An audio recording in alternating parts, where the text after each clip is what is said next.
Hello, good morning, beautiful people. Sorry, I'm 5 minutes late. How are you all doing? Today's live stream will talk about why do women fake their orgasms. I think first we can start with how a lot of women also just doesn't seem to be able to orgasm, and I think it's good to understand that first and then go deep dive on why they're faking it with their partner. So first thing, women don't really, I realize a lot of women don't really orgasm, and I experienced that too. Like, even though I'm already in relationship with the kids, that I already have two kids, and I was in this relationship with my ex for 6, 7 years, yet I never really orgasm. And I realized that because I experienced orgasm the first time when we're no longer together. And that's when I was self pleasuring myself and like, oh wow, okay, that was that was really good. And I think that was orgasm. It's very much different from what I thought. Or honestly, I don't even know at that time how orgasm actually feels. And I think that's also one of the reason people are not, especially here in the Philippines, people are not really educated about, there's no sex education, proper sex education here. And even, and I'm not sure if in the US it's being taught, or somewhere in the West, telling people, especially for women, like for men, it's so easy to know if they orgasm because men ejaculate. But for women, it's quite hard to tell when they're orgasming or not. And I never heard people, or I've never come across a lesson in school that taught about this is how you're gonna feel when you orgasm. This is how it feels like. I just learned about it when I started exploring my body, my sexuality, and read a lot of research, went to some seminar workshop, and I was so surprised that there's so much lack of knowledge for people, for women in particular. And no wonder, like, they're faking it in the bedroom. First thing is, again, lack of knowledge. Second thing, and again, I'm not saying this in order. Another thing why women would fake their orgasm is they want to please their partner, and it feels like if they don't orgasm they will disappoint their partner, and they also don't know how to communicate it properly. I think sex in couple are still taboo, at least for people that I encounter here. It's like sex is an off limit topic, which is quite odd. And like, the you can have sex with your partner, but you can't talk about it. That's how crazy it is. And also, sometimes they want to fake their orgasm because they want to boost the ego of their partners. And again, it still boils down to them feeling shy, or yeah, this the other one is they're actually shy to say that, oh, I'm not orgasming, or whatever you're doing is not pleasurable for me. It's because they're too embarrassed to share it, they're too embarrassed to speak their truth, because if they say that, maybe the story that they're telling themselves is something's wrong with them. And if something's wrong with them, like, oh, if I say this to my partner, maybe he would not want me, maybe he would leave me because there's something wrong with me. So that's like the kind of story that women who's faking their orgasm might be thinking. And I'm also curious, have you experienced or have you have some like worry that your woman is faking their orgasm, and how do you go about it? I also would love to hear what you think about this topic. And yeah, how do you deal with it when women are faking their orgasm? I would love to hear your thoughts on this topic too.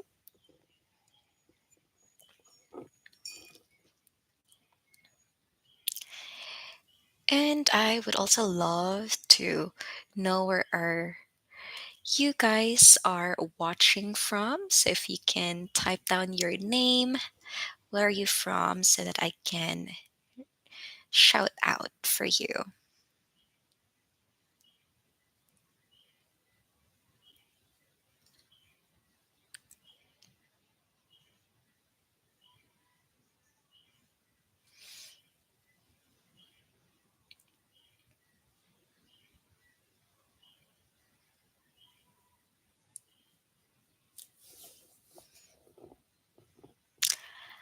Hi, Nox. Welcome. Thank you for being here. I'm glad that you had a good experience in ordering flower for your loved one. It's very nice.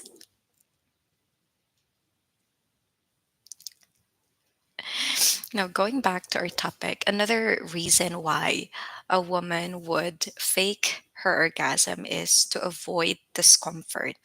And a lot of women, they actually don't orgasm with penetrative sex. In fact, it might be painful for them.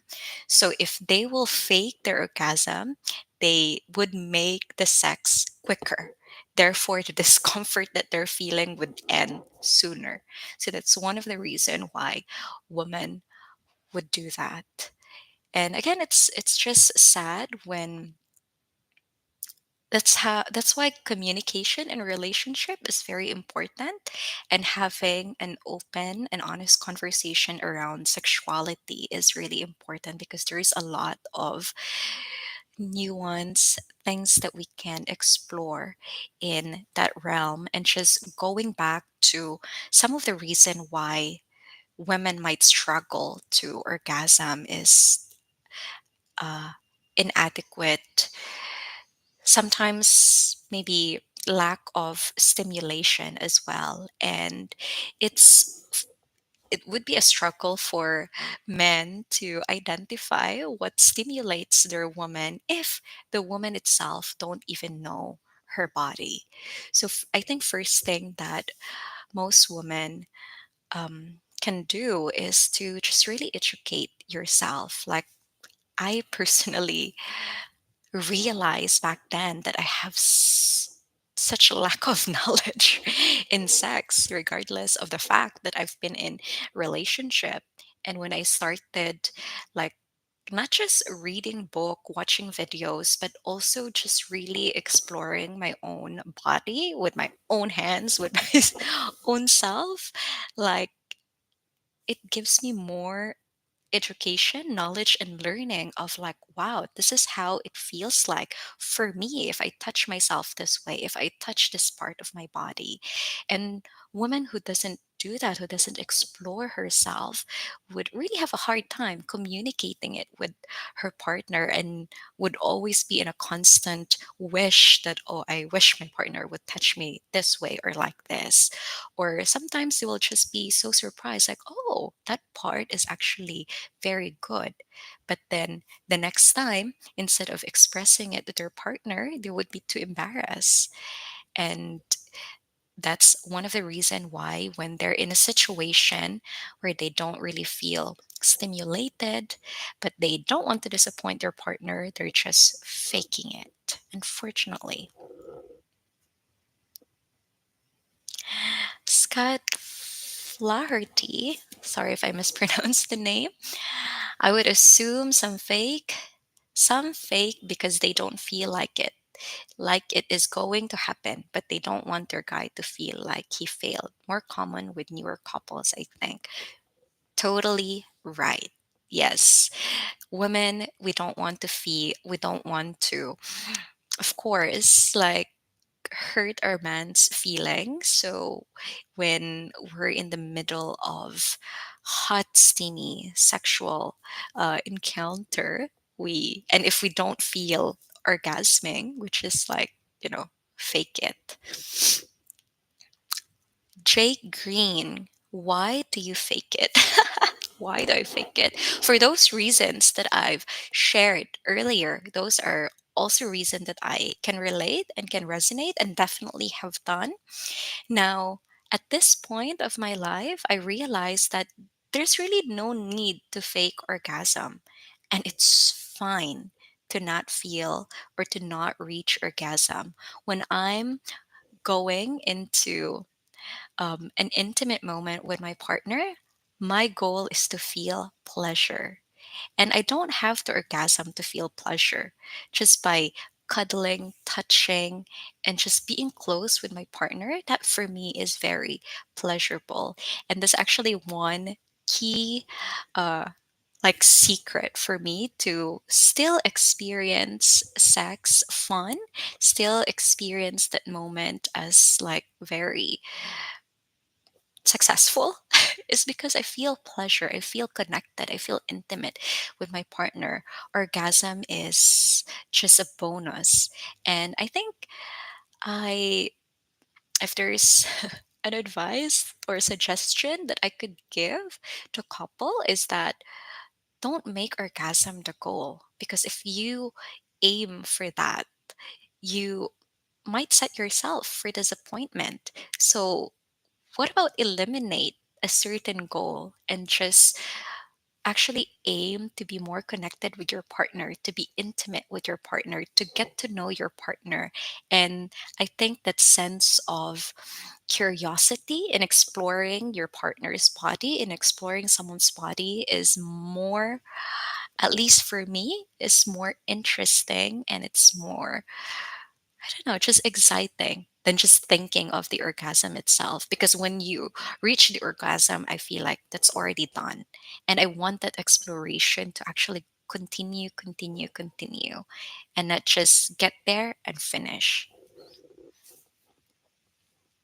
Jake Green, it really depends on culture. In Philippines, foreplay I heard doesn't go on, just straight to business.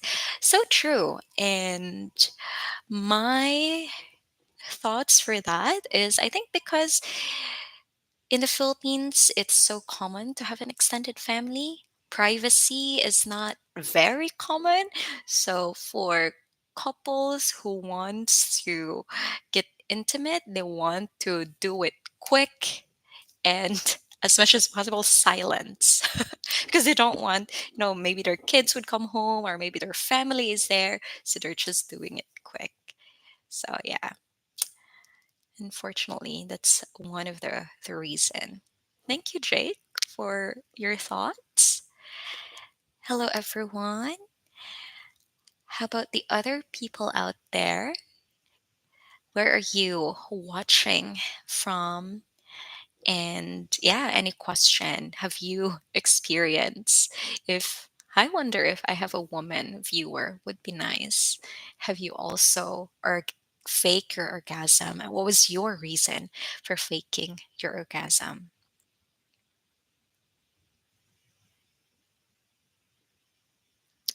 Drake Green, it's all about anticipation. Take your time. Totally.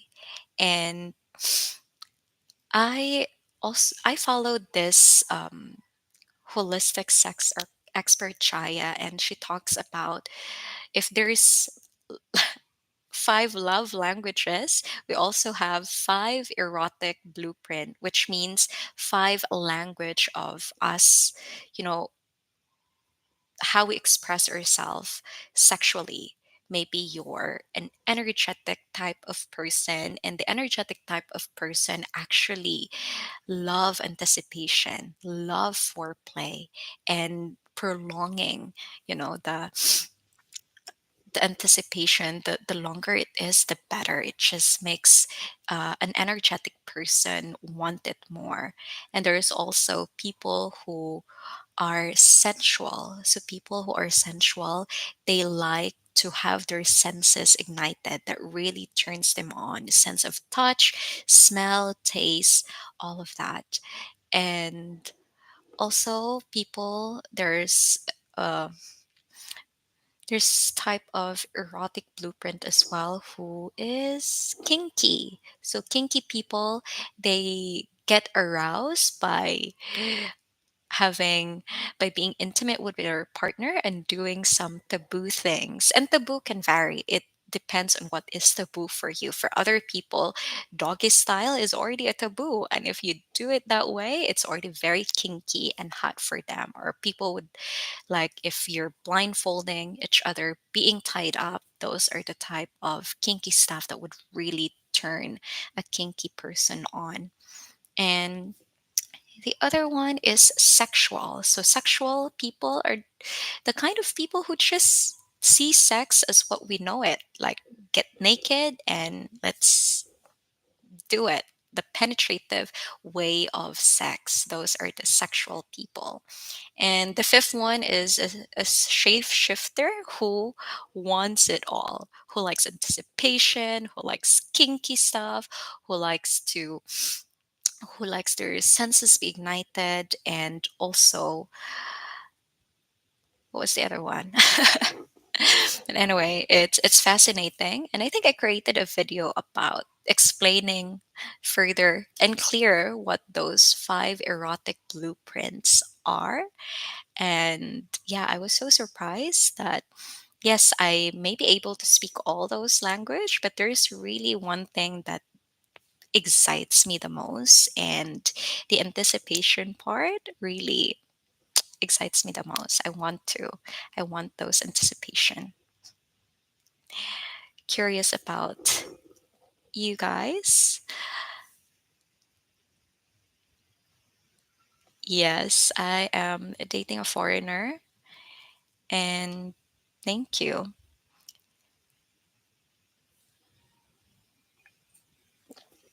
Unfortunately, not all Filipinas talk openly like this. And again, culturally, sex and sexuality is not something very common to talk about here.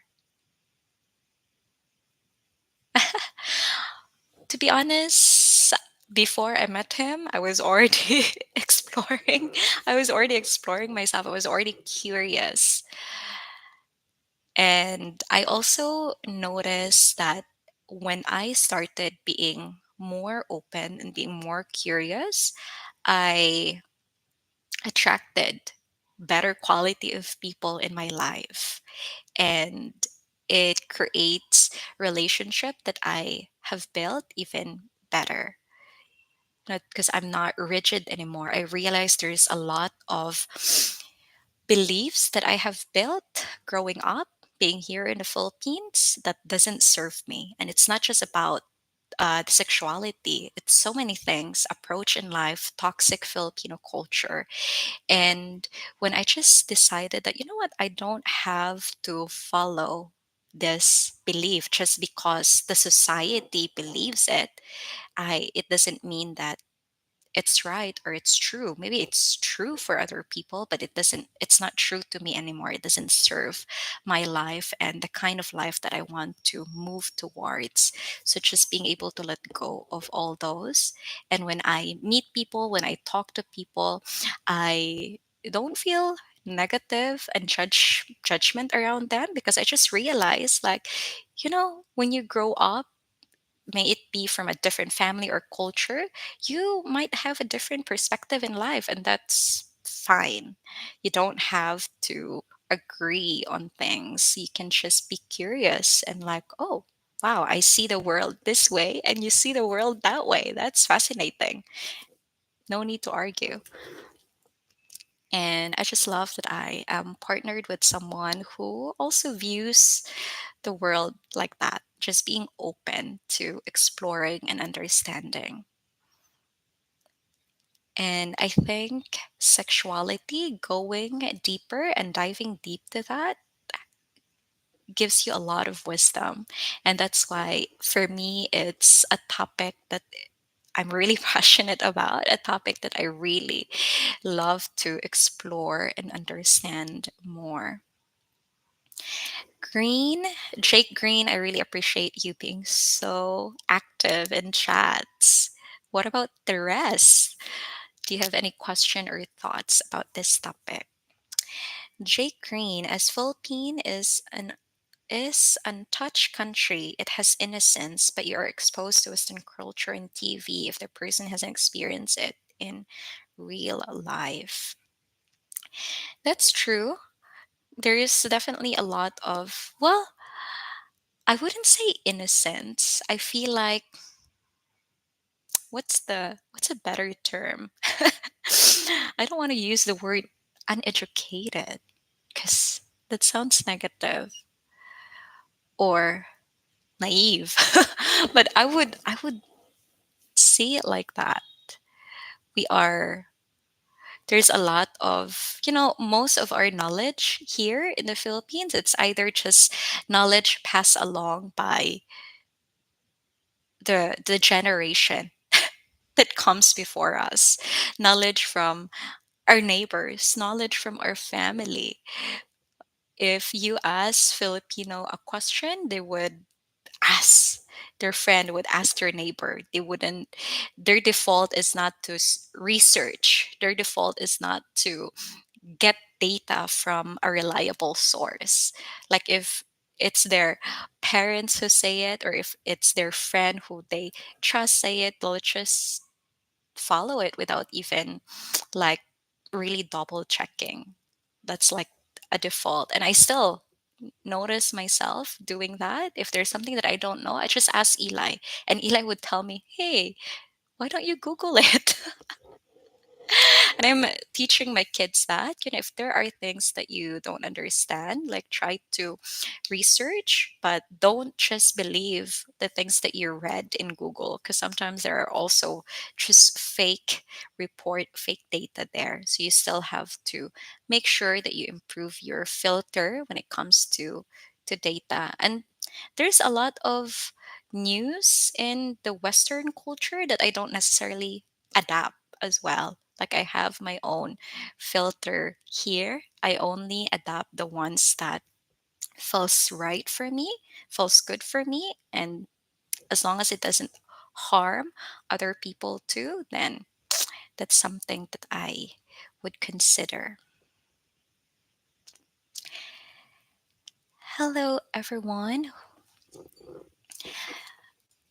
Going back to our topic, and I just want to touch on why women might also struggle to orgasm is, we have, I'm not sure if it's also the same outside the Philippines, but here in the Philippines, it's like that part of our body, our genitals, is like such a bad play. It's bad. It's sinful. It's dirty. That's like the kind of belief that was passed along to us, and I think it's from religion. It stems from religion, and it's sad because this is part of our body, like, and most women are out of touch of that part of their body. And that's also one of the reason why maybe when they are, when women are in an intimate moment with their partner, and that part of her body is being given attention to, instead of feeling pleasure and good about it, woman tends to feel cringe and like, don't touch that, don't look at that, it's not good, it's bad. And when you have those kind of thoughts, because again, our mind is the most powerful sexual organ that we could have. And when we release chemical like oxytocin, serotonin, those chemicals allows us to orgasm. But if our mind is thinking about things that stresses us, then definitely we won't be able to orgasm. And that's one of the reason why that they would just fake it as well.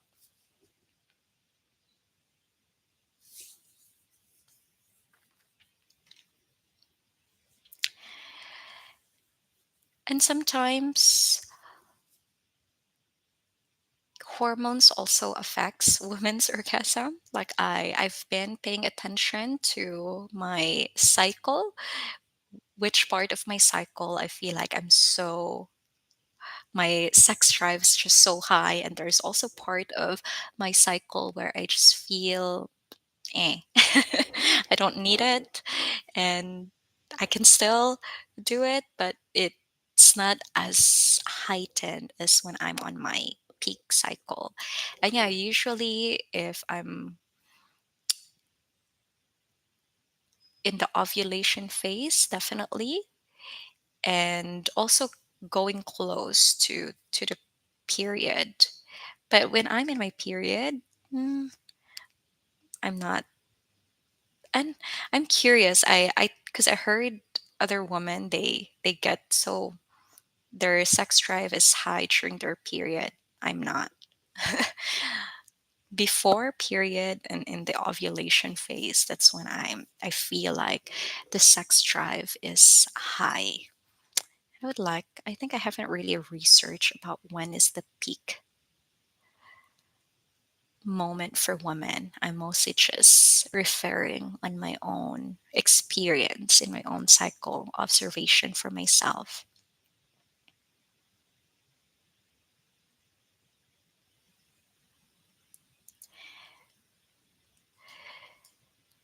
Now, other reason why women would also fake their orgasm is the pressure to perform.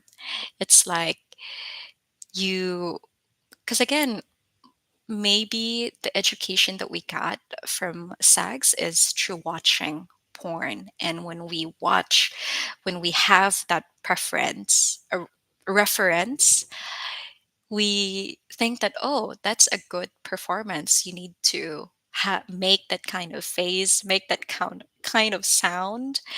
And then we try to imitate that. We try to do it just so we feel like we're a good sex lover.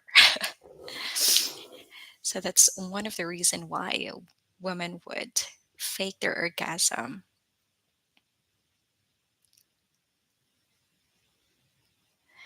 So again, women would fake their orgasm because to avoid discomfort, just to end the sexual experience with their partner.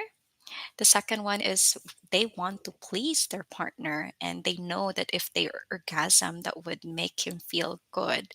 And the other one is they don't want to hurt their partner's feeling. They don't want to hurt their partner's ego if she's not able to orgasm, and then the partner would think that, oh, I'm not good enough. And sometimes it's not even that. It's the problem in the woman itself. They're not able to. And the fourth one is that lack of, is it fourth or fifth? Lack of knowledge when it comes to orgasm. What is orgasm? How does it actually feel to orgasm? So women just fake it like, oh, if my partner is trusting hard, then that means I will be able to orgasm. And so I need to create or make these faces and sound. And it really just boils down to really educating yourself, and for you as a partner, if you notice if you have some doubts about whether or not your partner is faking their orgasm, don't try to call them out in the middle of the sexual experience. Maybe slow down and just lay in bed and touch and be intimate. Make them feel relaxed. And maybe after the encounter, find a time and day to have an honest conversation about this topic. Be curious with each other, like, babe, I'm curious, what turns you on?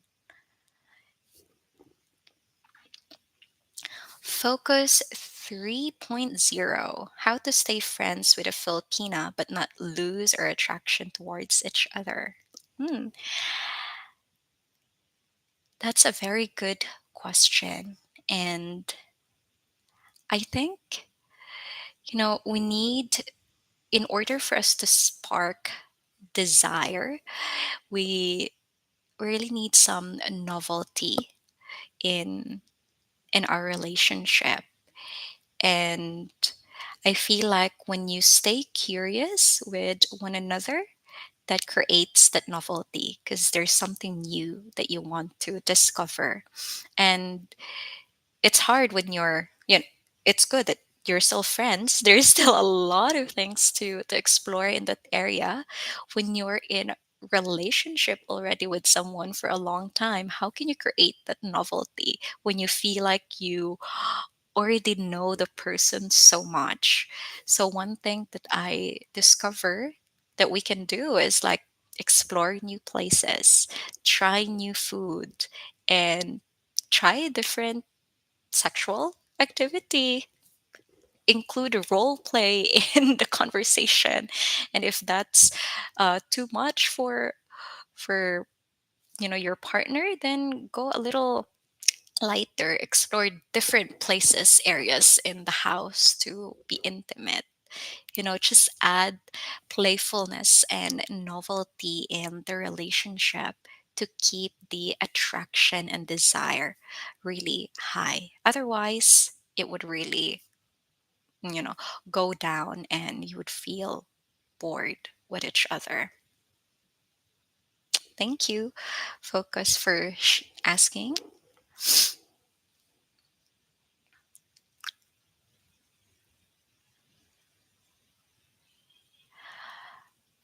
I also realize that sometimes women will have a hard time orgasming and would end up just faking it because of some medication that they're taking.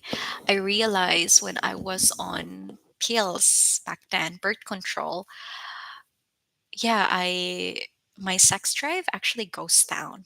And I think because I'm just so stressed a lot that I couldn't feel orgasm, or even I can't feel turn on at all. And I asked some of my female friends and even siblings, one of my sister who did ligation. I don't know if that's the English term where, you cut the tube for women not to give birth. And for her, she said that after she did that, her sex drive also just went down. And she's even having a hard time to lubricate. So that's quite sad. And yeah, just knowing about that a certain medication's side effect can also cause to for women to not be able to orgasm or have struggle with that, and that would result for them to just fake it with their partner instead of having an honest conversation so that they can find ways to you know medicate or resolve it.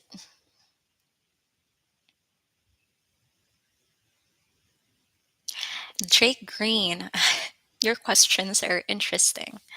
What fetishes do you have? I always find those things curious. Why do we have them? Where do they come from? Very, very good. Very good question.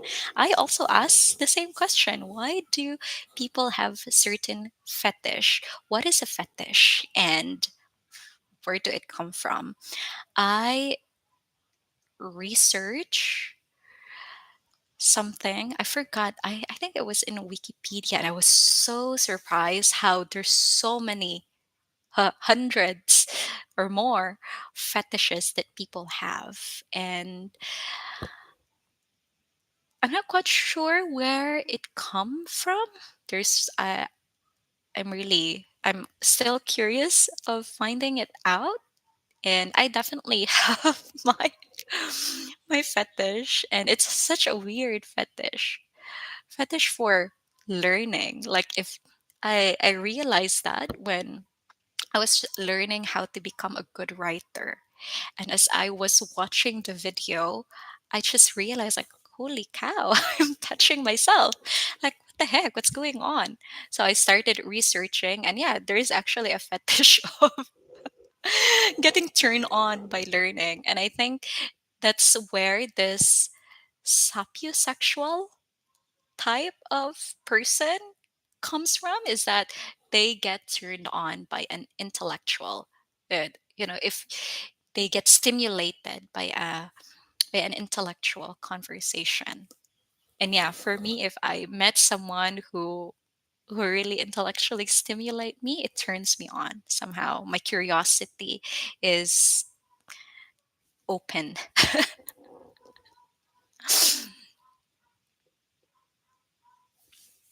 What about you, Jake? What's your fetish? And where does it come from? Exactly. That's so true. And I created a video of me trying rope bondage. It's called shibari in Japanese because it was my Japanese friend who tied me up. And at first it was scary. But then when I let go, surrender, it made it feel so blissful.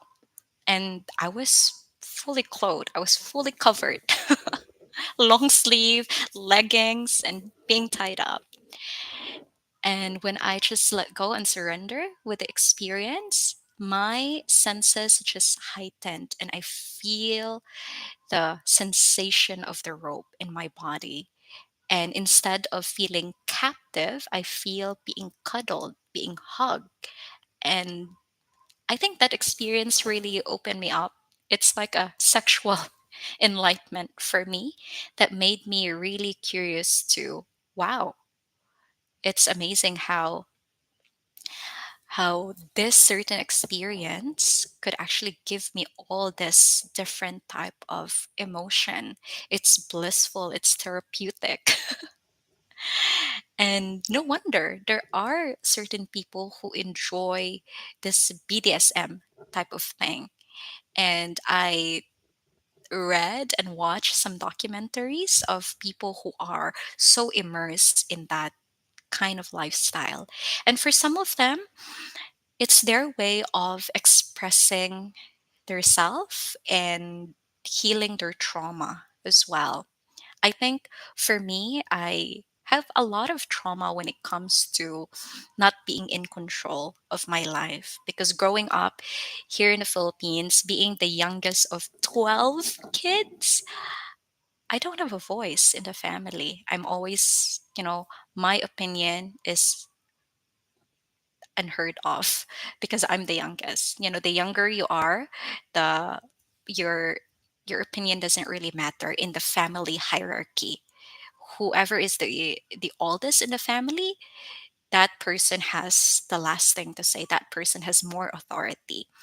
And I think when I go into this type of play of allowing myself to be captured, to be tied up, my mind can switch into a place of like, I surrender, I let go of the sense of control. And even if I don't have control at this moment, I can still be okay. I can still find peace. And it takes a lot of self reflection and knowledge. And I think there are also the dark side of that for people who's unaware that they're doing that. It can be detrimental for them too. So I noticed that there's also that potential to explore this realm unconsciously and make it detrimental for you, especially for those who are into uh, punishment type. There are people who are sadists because maybe it's their expression of being able to be in control, being able to dominate, and that's their way of expressing it. And you know, you need to be careful in associating with self with those people because they might they can go out of control, or they might do it in a place of wanting to just dominate and disrespect.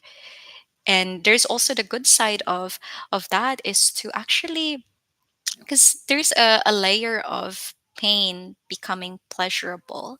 But again, it's such a broad, huge topic to discuss too. And yeah, something I'm very curious about, want to learn and understand better.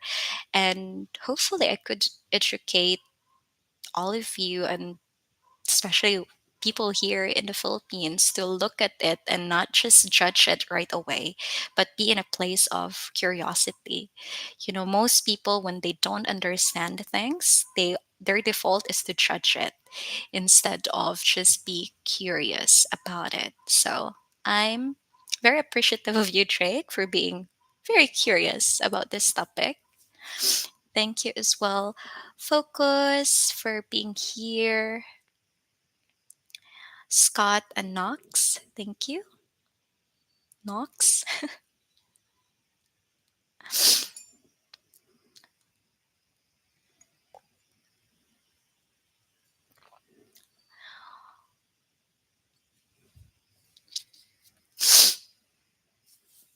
Yes, I've read few of Sigmund Freud and also watched a movie of him in Netflix. I'm not sure if I don't think it was really that good of a movie. He definitely talked a lot about sex and how it relates to your trauma. I somehow more fascinated with Carl Jung and his idea of that. I haven't really dived deep into Sigmund Freud's idea, or yeah, resources from him. But I know he talks a lot about trauma and stuff. Thank you, Jake. I also feel lucky that I could talk to someone about this topic, and yeah, just allowed me to be very curious. Someone who also gets it. And if he doesn't get it, he's curious to ask me more and to understand.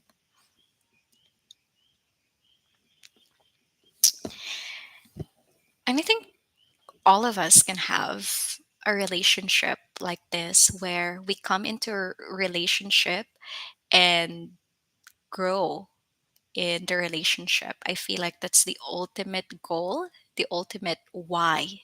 Why are we in this relationship? We're here so that we can evolve as a human being. We're here so that we can learn from each other. We can learn from our shared experiences, and we can grow from here. I think that's a beautiful reason why you would want to be in a relationship with someone.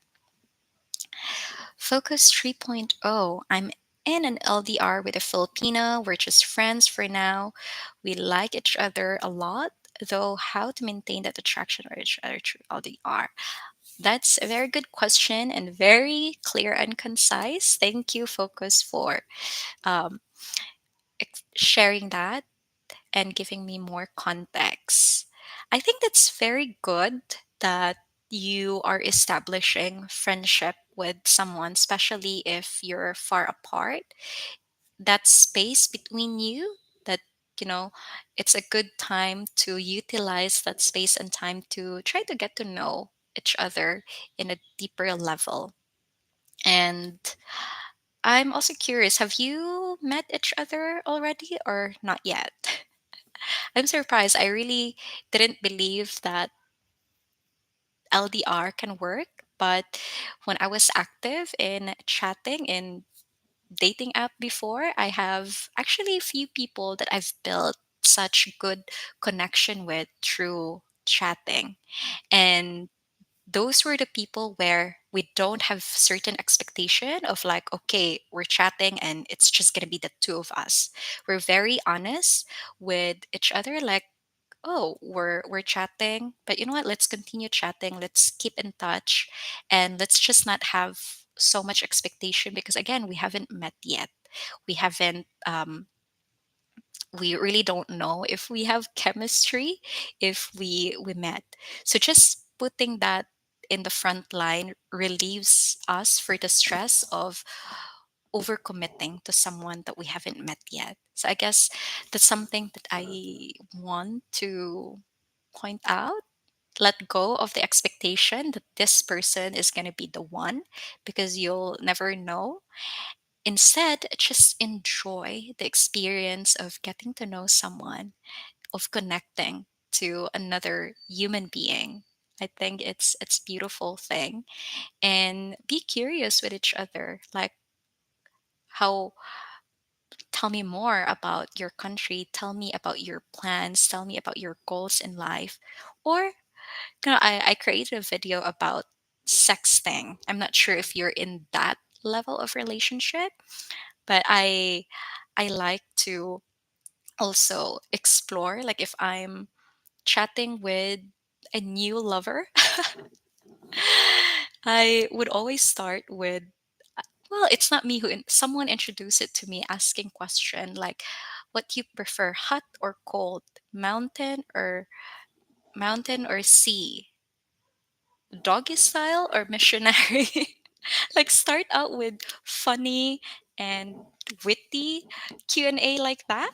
Introduce those kind of things so you will be able to kind of get to know each other. And yeah, start being introducing a topic of sex in a way that it's safe and comfortable because I think that's very important for relationships. Sex is not the only thing, but it's very important to actually have. You need to be able to have such good chemistry with someone if you really want the relationship to flourish.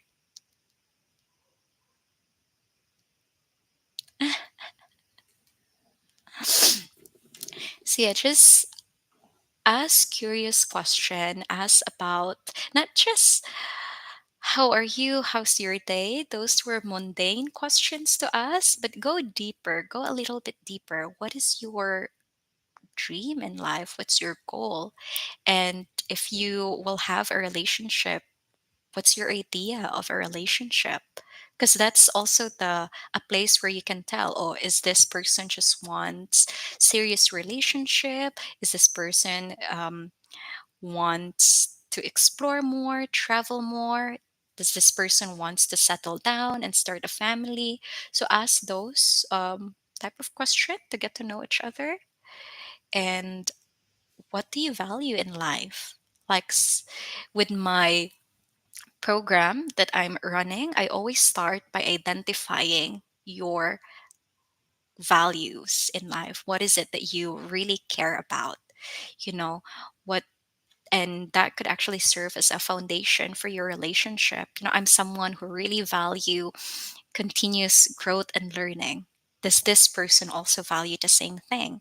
I'm someone who really value service and contribution. I want my work to involve helping other people. Does this person actually care about others? Does this person wants to also help, or does this person just want to focus on us, on the family?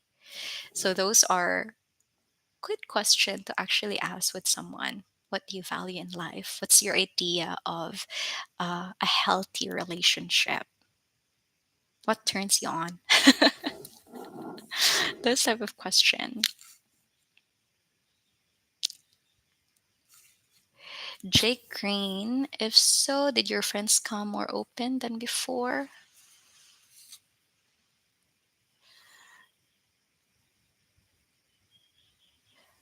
So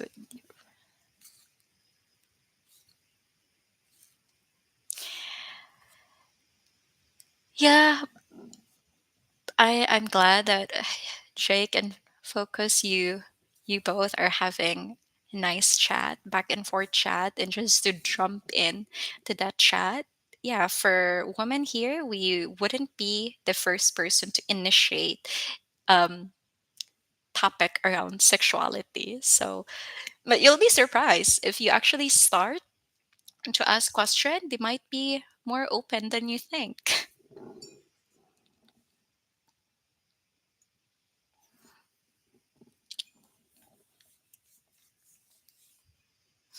And yeah, even if the woman is already a mother here, you'll be surprised how little knowledge um, most single moms have around their own sexuality. And I think opening up those topic in a asking question around those topic could be helpful as well, at least for her to realize. I think someone asked me like, have you masturbated before, and were you able to calm when you're masturbating? And I'm like, huh, this is such a bad question. And then I noticed like, oh wow, I have so much judgment around masturbation. 'Cause never really did that when I was in relationship. I only explored it when I was already single.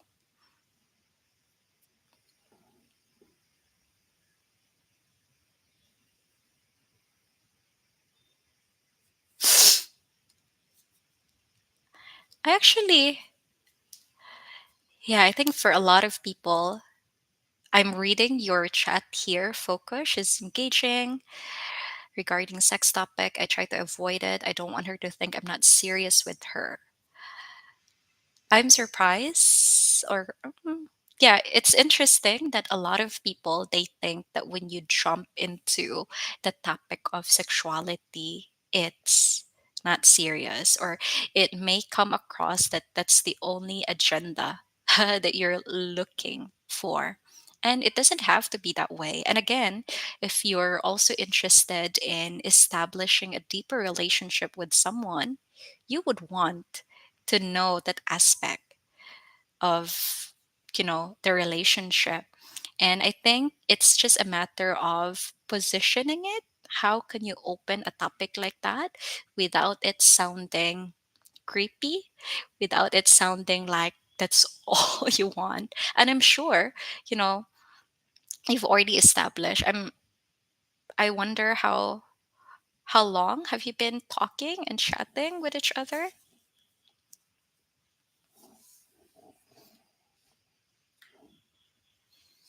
And I think it's safer for someone, for a single mom, to kind of discuss about this topic, because this is not something new to her. But yeah, expressing and talking, opening up this topic in a way where it's not awkward, I think is a good idea.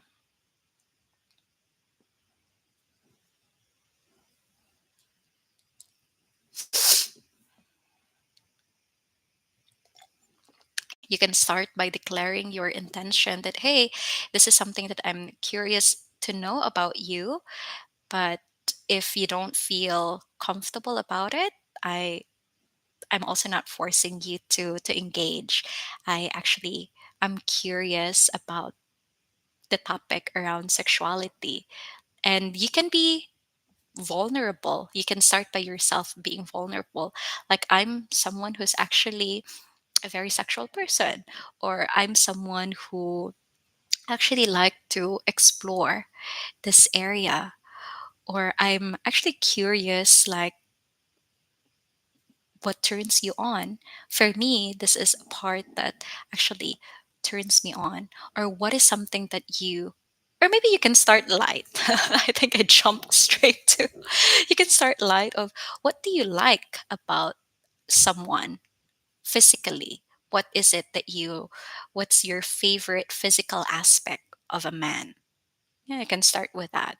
And you can, if she's being shy to say it, you can start with modeling. Like, I really like a woman with long, healthy hair. That kind. I really like a woman's face, or I really like a woman's boobs. Discreet a little bit, but yeah, open it up in that way. And When I met people these days and I'm curious, I want to open up this topic, I would ask them like, what about your sexuality that you want me to understand? And some people, it's hard for them to answer that. And for some people, I'm surprised, like, what? My sexuality is a mystery to me. I am in a place of still trying to explore that or still trying to understand that. Alrighty, everyone. I am really happy and pleased to have all of you here. And thank you so much for engaging in the chat. And just some exciting news that I want to share as well. Very soon, I will be launching a workshop called the Relationship and Intimacy Mastery Workshop. I will be launching it probably next month. I am in the process of trying to prepare and complete for it, and I'm really very excited. That workshop is a combination of the program that I'm currently running. I run Irresistible Lover. It's a program designed for single individuals or couples who really want to build a strong foundation of relationship so that they can um, make sure, or they can have a relationship that is built to last. And the other program that I'm also running is the Intimate Lovers, and this program is a 6-week program, and this is designed for also single individuals and a couple who wants to make sure that that relationship that they have or want to cultivate will continue to will feel safe, and at the same time continue to have that wild and passionate connection with each other. Because I realize a lot of couples, they feel more like friends than lovers as the time goes by. And in that program, I dive deep on some of the ways on how we can really cultivate intimacy: emotional, mental, physical, intellectual intimacy, and even turning conflict into creativity. So I run those two programs for all my avid supporters and for all the people out there who wants to have a thriving relationship. And not everyone is ready to dive deep into those programs. So I decided, why not create a bite size so that people who are curious can get a taste of what those programs look like. So, very soon, next month, I'll be launching the workshop, Relationship and Intimacy Mastery, and hope to see you all there. And yeah, feel free to ask question around that topic as well. And again, thank you so much for supporting me in and my channel. Really appreciate it. If there are topics that you want me to talk about relationship, intimacy, and the Philippines, feel free to put it in the comment. I would love to create content that is valuable for my audience for sure. Hi, Charles. Honestly, that is very important to discuss what pleases each other. It could stop future troubles when one partner is not satisfied. Couldn't agree more. Thank you so much, Charles, for sharing that comment. All right, everyone, thank you as well for being here. It's my pleasure to be able to share all this um, knowledge, all these things that I'm very excited and passionate about. And thank you for engaging and interacting with me today. Take care, everyone.